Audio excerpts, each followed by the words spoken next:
Hi, ஒரு Sunday in my life hostel edition பார்க்கலாமா? காலையில் பிரேக்ஃபாஸ்ட் கொஞ்சம் லேட்டாக போயிட்டேன், அதனால் வச்சுருந்த ப்ரெட்டு காலி.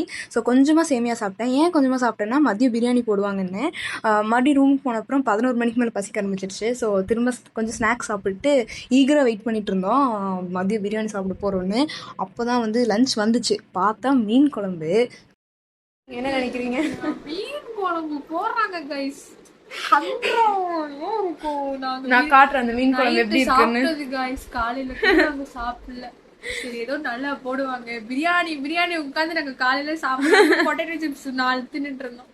மீன் குழம்பு ஐயோ இப்படி தான் இருக்கும் அந்த மீன் குழம்பு. நல்லா தான் இருக்கும். ஆனால் வந்துட்டு அதில் தோல் அப்புறம் வந்து முள் அதெல்லாம் வந்துட்டு ஃபிஷ் கிரேவியில் ஃப்ளோட் ஆகும். அது எங்களுக்கு பார்த்தாலே பிடிக்காது. அதனால் டேரெக்டாக வெஜ் பக்கம் தாவிட்டோம். வெஜ்ஜில் வந்துட்டு வெஜ் மீன் குழம்பு, வாழைக்காயை கட் பண்ணி மீன் ஷேப்பில் கட் பண்ணி வச்சுருந்தாங்க. ஓகேயா இருந்துச்சு. கொஞ்சமாக ரைஸ் போட்டு அந்த குழம்பு சாப்பிட்டு திரும்ப வந்து தூங்கிட்டோம். எந்திச்சு பார்த்தா சாயங்காலமே ஆயிடுச்சு. எந்திச்சதையும் மறுபடியும் பசி வேறு. கொஞ்சம் பிஸ்கெட் சாப்பிட்டு சரி நைட்டாவது நல்லா சாப்பிடலாம்னு நினச்சா நைட்டுக்கு வந்து ரசம். சண்டே நைட் ரசம் போடுறதுங்கிறது வந்துட்டு எல்லா பிஜிலையும் மேண்டேட்ரின்னு நினைக்கிறேன். ஏன்னு தெரியல, என்னோடய பழைய பிஜிலையும் இப்படி தான். சரி அதை சாப்பிட்டு வந்துட்டு ரெக்கார்ட் ஒர்க்குக்கு ஃப்ரெண்டுக்கு கொஞ்சம் ஹெல்ப் பண்ணிகிட்டு இருந்தேன்.